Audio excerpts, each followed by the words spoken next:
Hey there, I'm Chad the Alcoholic, and the creator of the Friday Morning Nameless channel. I'd like to welcome you to join us for the latest and greatest and most up-to-date information about all the things happening in this corner of the internet. I want to thank you for your time and your attention.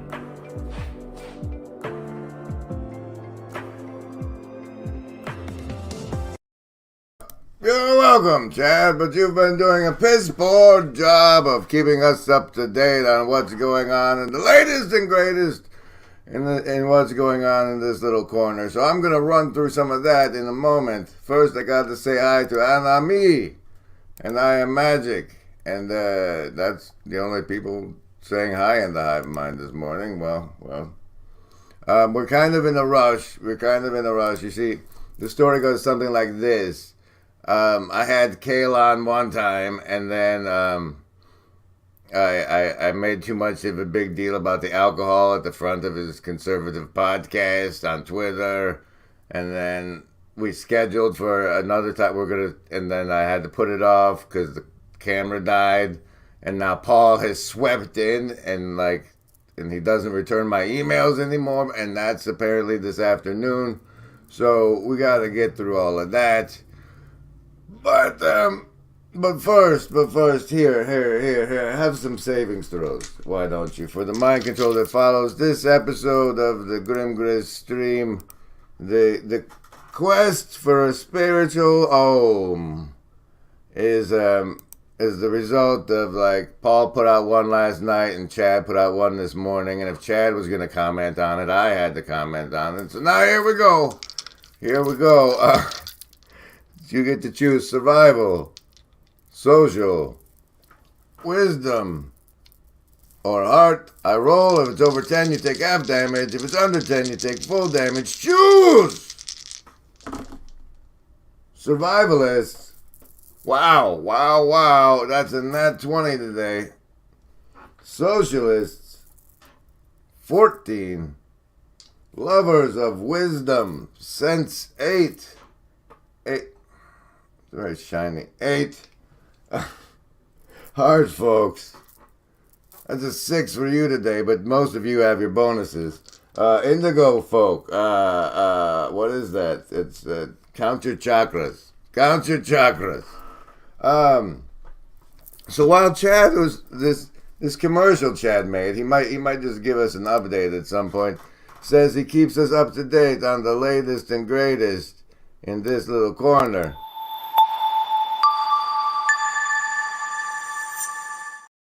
What he's actually putting out is more videos like, this.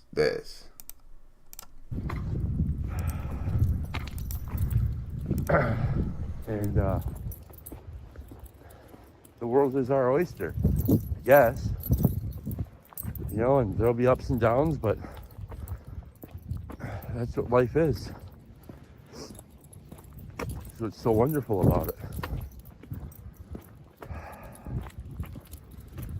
Anyhow, this will not be my best video, but Dolly here, she's enjoying it. Dolly girl! Alright. I just want to say, Dolly, you are a beautiful dog. You're a beautiful dog and a good dog and a trooper for being in the home you're in. Sense that if we're going to grow the kinds of human beings we need, they need to begin with understanding face-to-face, person-to-person relationships and communication. And because the world of screens is clearly disrupting the sorts of human formation that up until the dawn of Set,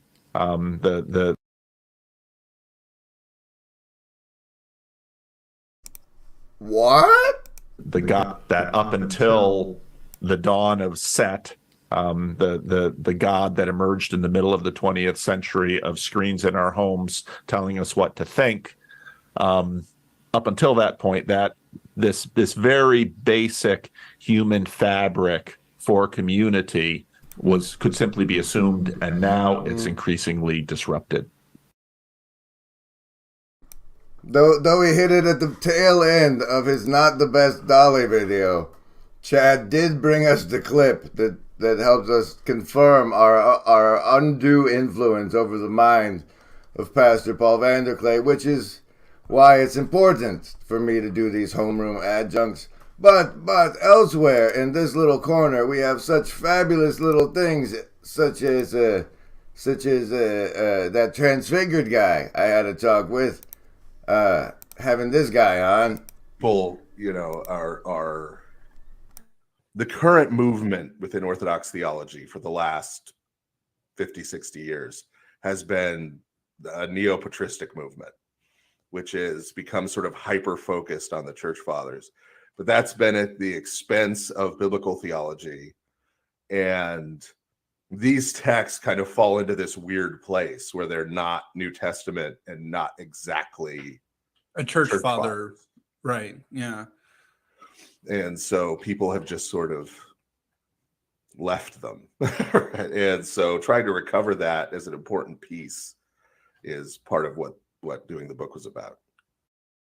Part of what doing the book was about. Started watching PVK on Boys this morning and fell asleep in the middle, catching on insomniac sleep deprivation. It's a little known fact that a lot of people use podcasts to go to sleep, and that may be the secret of Benjamin Boyce's success.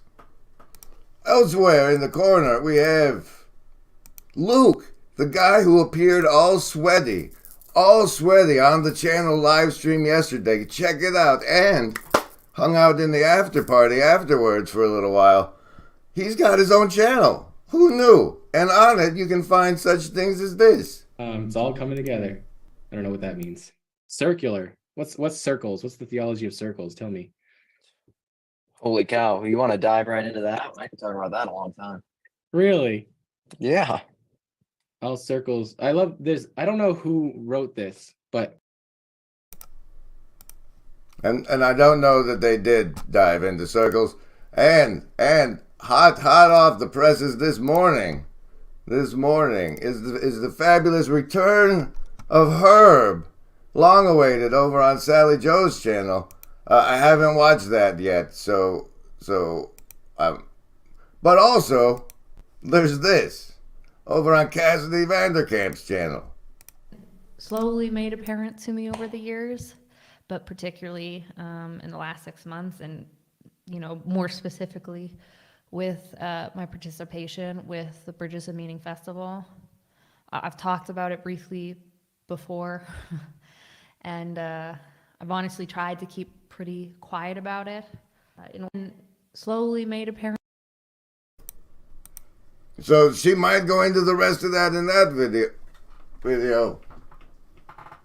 Or maybe she doesn't. Now, there is some slight issue with the Rascal merchandise. It's not as pretty as I would like, and we'll be redoing the transparency we sent for the screen printing. But Rascal has found, visited the comment section and has decided that he would like his signature merchandise to be these special these merino wool cycling jerseys.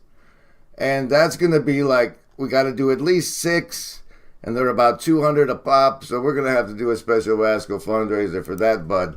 So sorry. Let's see. Dun, dun, dun, dun, dun, dun. What else do we have? Oh, I've been thinking about, somebody wants me to read something. No, wait, that was your This Little Corner tour.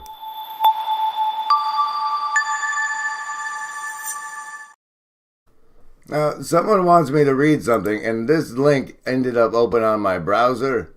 It might be from the Red Book. If you're interested in me doing the reading of the Red Book as a video you can listen to or something, say in the comments, not the chat over there, the comments of this live stream. And if I get 1 or 2 people saying do it, I'll probably do it. But I was thinking about reading that as a thing, because that way I'll actually read it if I'm reading it for somebody else. And now, with just a little branding ado, and then we'll get to the super fun, exciting, the quest for Spiritual Ohm, part of the quest for Spiritual Ohm, our spiritual questing stream that you're part of right now, virtually. Not alone. You can get a hoodie. It's in the description.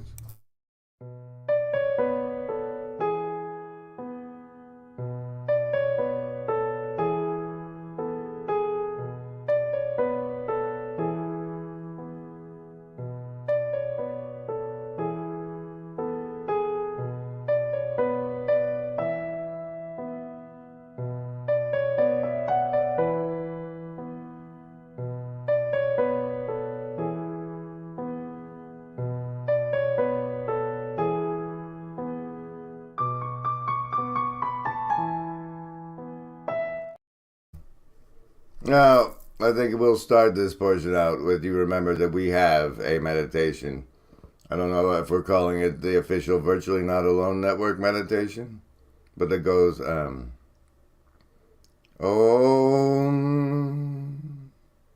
where my thoughts escaping. Oh, where the music, that whole thing. And so when this morning I wake up to like the quest for the Spiritual Home advertisement videos, I know things like this. Like wait, what did you put the 953. 9 close enough. Jacob usually pushes back and Vicky's going to but you didn't prepare it for people. have his take on a lot of this, and Jonathan Peugeot, of course, too. So these are some of the things that I wouldn't be surprised if they come up in the conversation. A big element of this is this very tricky word, spiritual. A contemporary lexicography of the word. For many people, spiritual is just sort of a feeling. Spiritual things are feeling things. Other people see spiritual as immaterial. For some people, spiritual is very high in terms of their rank order and their hierarchy. Spiritual things are good things. Spiritual is sort of the unseen that moves and controls and directs. It can have a sense of goodness or authority. Spiritual is a Lenny, I don't know why this is such a struggle, especially for a pastor. very difficult world to sort of get at. And those of you who've been following my channel for a long time know that this is, we talk about school spirit. We talk about, a big part of my channel has been an attempt to find language that helps people have a higher resolution, a little bit more clarity on what we mean by this word in order to have better conversations with respect to it, hopefully, which will enable... Well, we'll get back to that, Paul. But as you can see, Chad is also struggling with this. So for those, I'll try and maybe do my best to talk with whoever out there may feel that they are struggling to understand what spiritual is. And I think actually Vander Clay does a really good job of getting kind of at this when he talks about school spirit and things like this.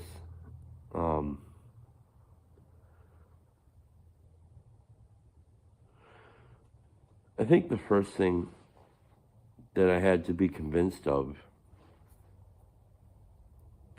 because I don't come from a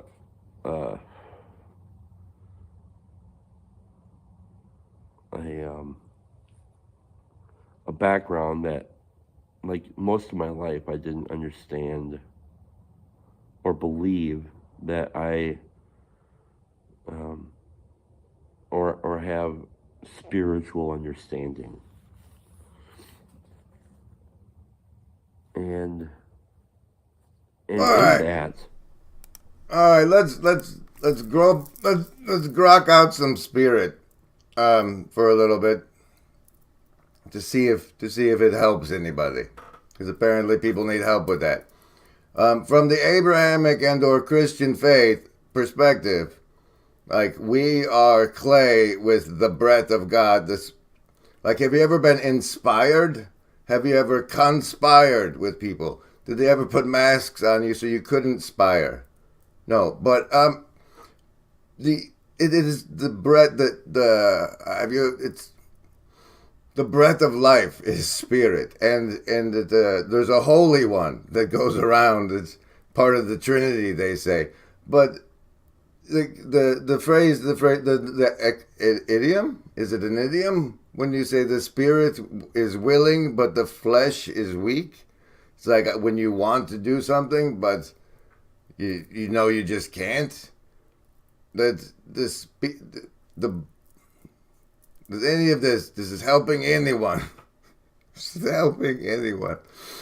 Oh. Here's an iguana. Here's an iguana. Okay, so now the Holy Spirit, for example, is the one that goes around and tickles your will and whispers to your salience landscaper.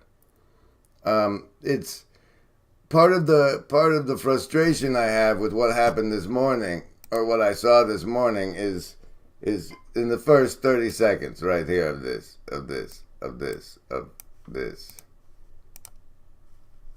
An online conversation in order to sort of continue the conversation that we began in Thunder Bay on consciousness and conscience, and also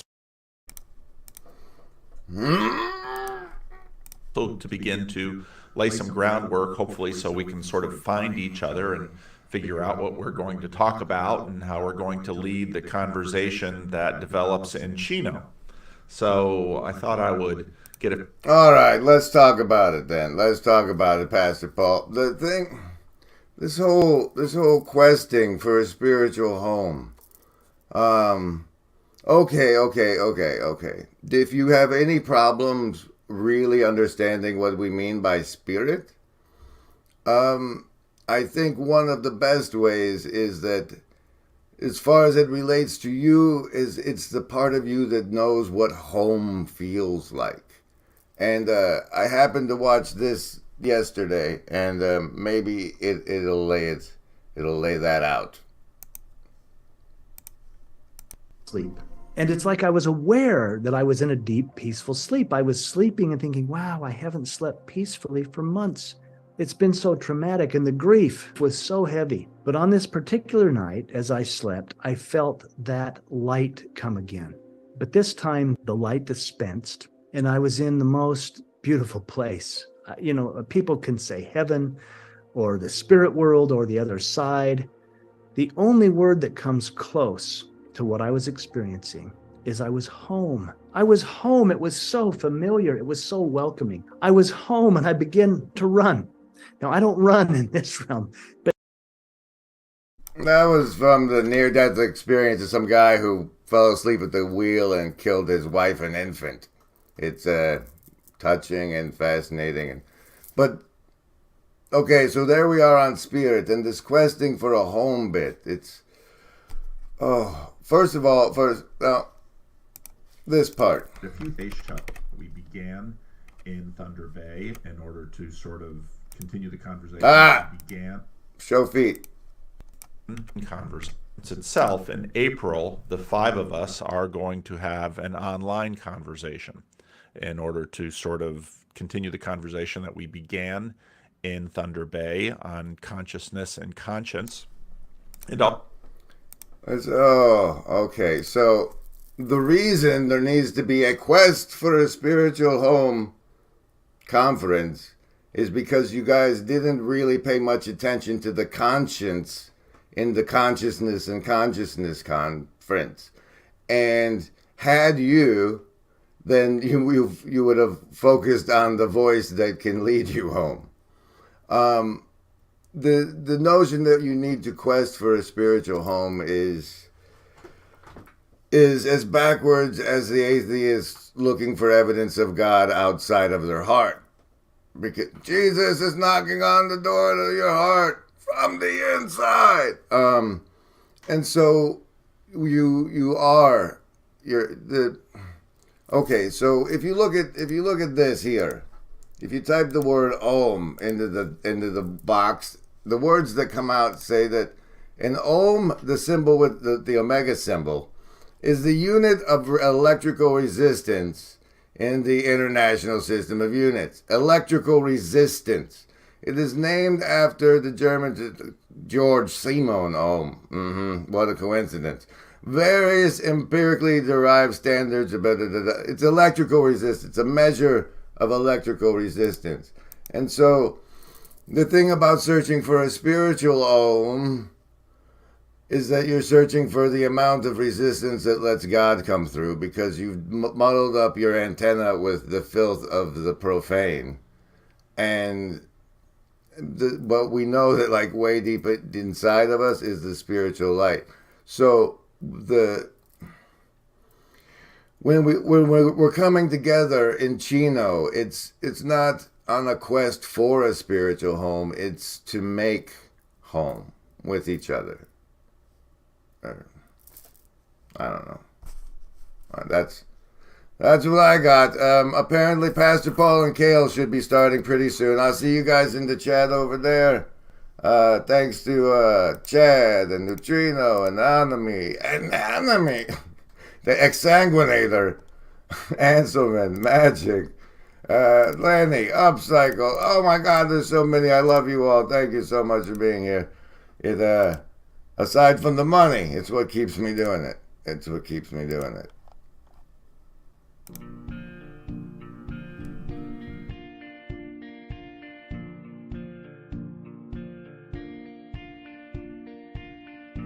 Bonus points lunch.